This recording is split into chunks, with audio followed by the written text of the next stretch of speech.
I mean, part of the narrative that the Labour Party has been putting forward at the moment is that you are a government in waiting. So can we just be very clear about what your position is on Brexit? We know that there is agreement as to remaining within the single market, the customs union during the transitional period.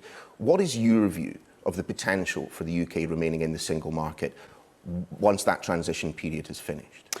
I think that we have to start with we are leaving. There's quite a lot of chatter in the newspapers today about the possibility of being able to stop it. No, we are leaving, and the Labour Party proceeds in good faith. We have to leave. We will then, when there is a general election, what we want is the Article 50 to go ahead, for them to do as little damage as possible, and then for the Tories to have an interim period if there's no general election where there's no change to the status quo, and so that for a couple of years we can then do the negotiations properly. And we hope that during that period there'll be a general election, because during that period there will be a Labour government come in and we will reset our relationship with the European Union. But it remains a point of significance, a question of significance to ask whether or not you believe, if you were sitting at that negotiating table talking to Brussels, whether you could envisage a scenario in which membership of the single market continues after we leave the European Union. I mean, Anas Sarwar, the man who could lead Scottish Labour, has come out and said that he will be campaigning for just that. What is the Labour Party position?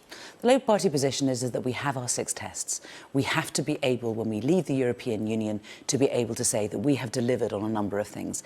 And that does include things like changes to our immigration policy. It means being proper internationalists. It means remaining in many of the institutions. Changes to immigration policy would appear to rule out continued membership of the single market. Well, these are the things that need to be negotiated. What I'm saying is that we would go into negotiations and we would say to them, these are the things that we need to do. This is what we need to deliver for the British public.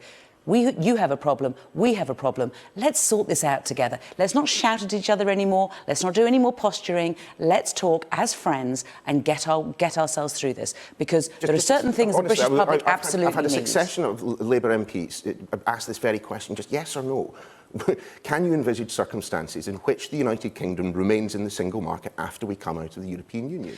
We have not taken anything off the table, but we are clear about what it is that we want to be able to achieve, and that will be difficult within the single market, of course. You didn't frankly have the balls to put country before party.